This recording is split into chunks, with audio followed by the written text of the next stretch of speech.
বলবো না ভোলা যায় নাকি মাহে রমজানের স্মৃতি। এই মাসেতে কত ফজিলত, এই মাসেতে কত ফজিলত জানো কি মুসলিম জাতি। ভুলবো না ভোলা যায় নাকি মাহে রমজানের স্মৃতি।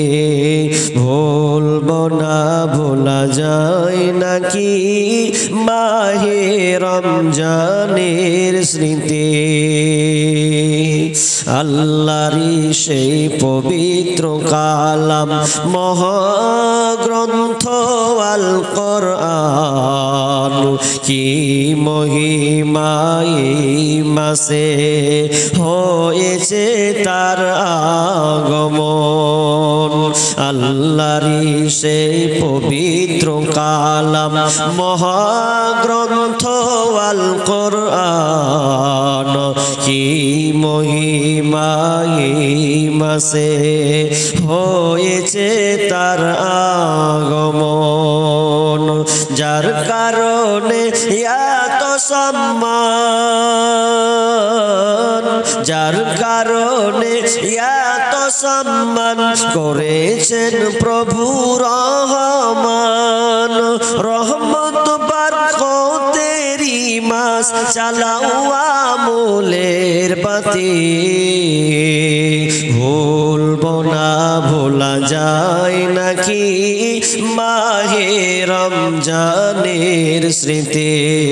ভুলবো না ভোলা যায় নাকি মাহে রমজানের স্মৃতি। এই মাসেতে কত ফজিলাত, এই মাসেতে কত ফজিলাত জানো কি মুসলিম জাতি। ভুলবো না ভোলা যায় নাকি মাহে রমজানের স্মৃতি।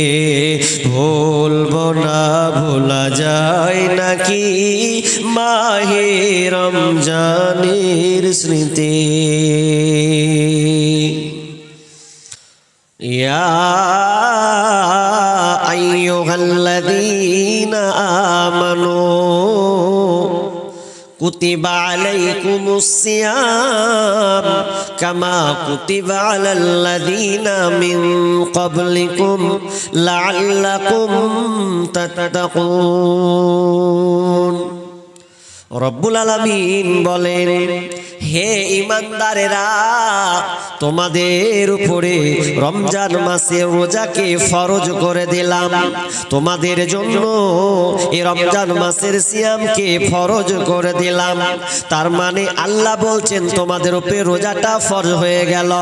শুধু তাই নয়, আল্লাহ বলছেন শুধু তোমাদের উপরে নয়, কামা কুতিবা আলাল্লাযীনা মিন ক্বাবলিকুম, যা তোমাদের পূর্ববর্তী যারা তাদের উপরে রমজান মাসের আপনার কিনা রোজাটা ফরজ ছিল।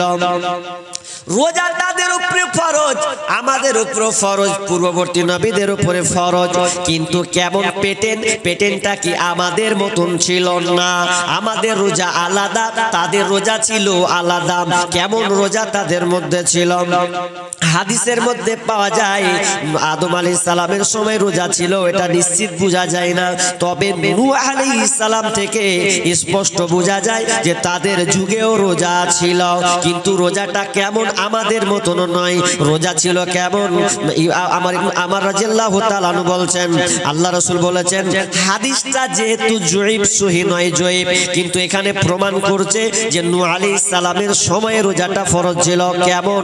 তো ঈদুল আজহা, ঈদুল ফিতর এবং ঈদুল আজহা, এই দুইটা ঈদ ছাড়া বাকি 11 মাসই রোজা ফরজ ছিল।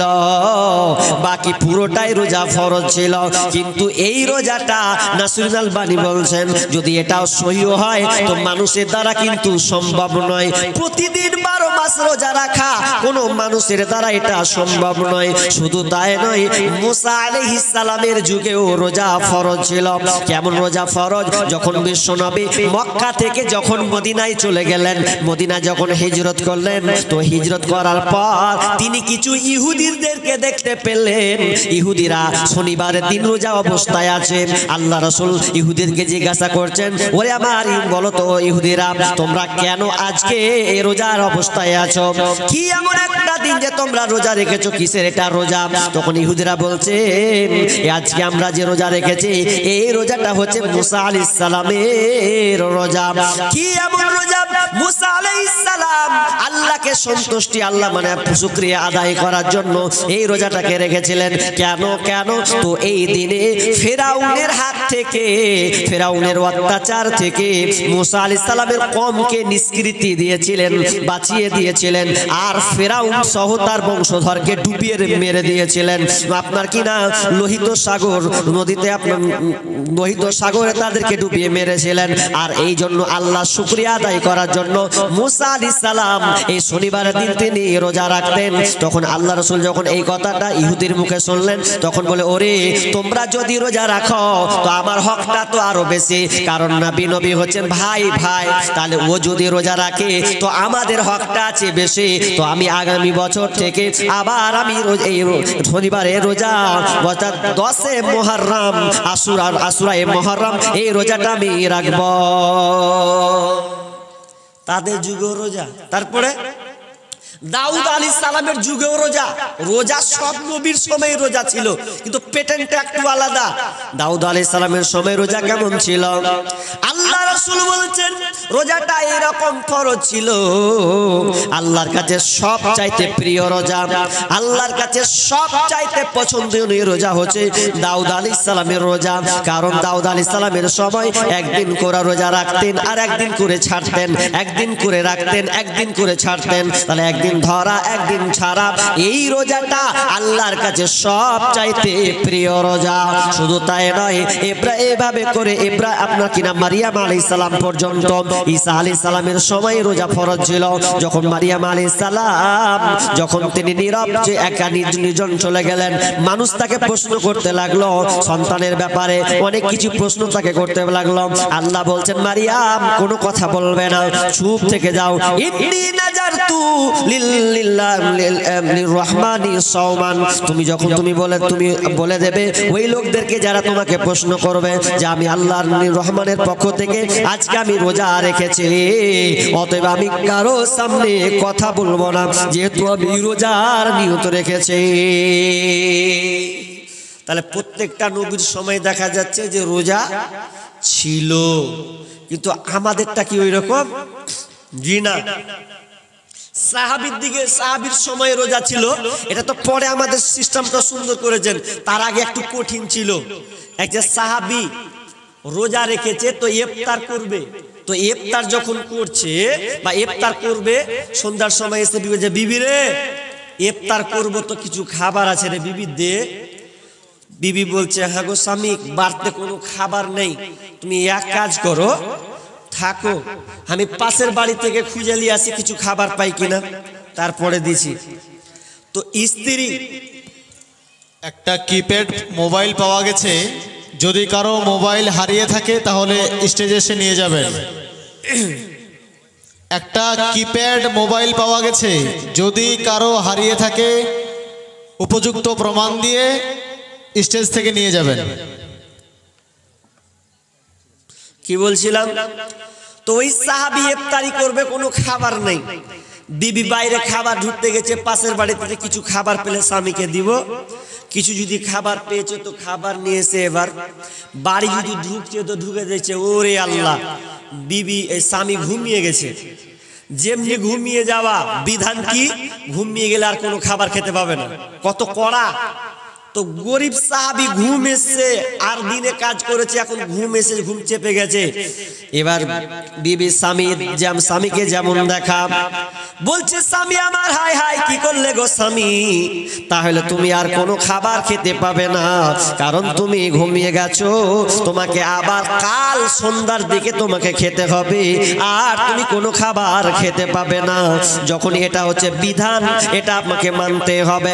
এবার ওই সাহাবীটা কিছু খেতে পেলেন না, ফজরের নামাজ পড়ার পর আবার সে মাঠে চলে গেছে। বিশাল রোদ, যখন দুপুর হয়েছে, দুপুর যেমন হওয়া, একটা মানুষ কতক্ষণ থাকতে পারবে? 2 দিন ধরে না খেয়ে থাকা মানুষ। এবার যখনই সে না খেয়ে আছে, দুপুরের সময় কাজ করতে করতে পুরো অজ্ঞান হয়ে গেছে। লোক এসে ধরলো, আহা লোকটা অজ্ঞান হয়ে গেল, পানি ঢাল মুখে পানি দে। রোজাটাকে ভেঙে দেওয়া হলো, খবরটা বিশ্বনবীকে দেওয়া হলো। দয়ার নবী গো, এরকম একজন সাহাবীর ঘটনা ঘটে গেছে। আল্লাহ তাআলা আইন জারি করে দিলেন, নবীকে বলে দিলেন, ও নবী গো, আপনিও আপনার উম্মতদেরকে জানিয়ে দেন, আজ থেকে ওরা এরকম না, বরং ইফতারের সময় ইফতার করবে, ইফতার থেকে নিয়ে ফজরের পূর্বে পর্যন্ত খাওয়া পান করা, ঘুমাবে, স্ত্রী মিলন করবে, যা কিছু করুক না কেন কোনো অসুবিধা হবে না। এমনকি স্ত্রী মিলন করাটাও বন্ধ হবে না, কাজ ঘুমিয়ে গেলে শেষ। তবে শুনেন, যারা এখন মাসালা বলছি, একটা মাসালা নিয়ে যান, দরকার আছে। রমজান মাস তো অনেক কিছু হয়ে যেতে পারে। আমি বললাম বা আপনারা শুনলেন বা জানেন যে আমি সাহারি খেলাম মানে ফজরের আজান হয়ে গেল, তাহলে ফজরের আজান হয়ে গেল মানে কি, আর আপনি খেতে পাবেন না? খেতে তো পাবেন না, বলছে আপনি স্ত্রী মিলন করতে পাবেন না। কেন, এটা অন্যায়? জি না, অন্যায় নয়, তবে এই 12 ঘন্টা আপনাকে সম্পূর্ণ নীরব থাকতে হবে, বিরত থাকতে হবে। আচ্ছা, এখন রোজা অবস্থায় যদি আপনি খেলেন বা তাহলে রোজা ভাঙলো, কিংবা রোজা অবস্থায় যদি আপনি স্বামী স্ত্রী মিলন করে দেন, তাহলে কি হবে? এখন বলে মৌলভী সাহেব এটা কেমন কথা, রোজা রাখা অবস্থায় কেউ মিলন করে? আচ্ছা, না হয় মিলন করে না, যদি আপনাকে প্রমাণ দিই কি হবে?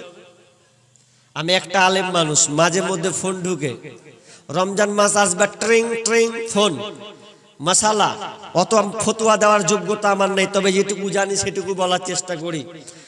একজন ভাই ফোন করেছে, ফোন করে আমাকে বলছে, বলো না আপনাকে আমি খুব ভালোবাসি, চিনি, কিন্তু আমার একটা কাজ ভুল হয়ে গেছে। কি হয়েছে রে ভাই?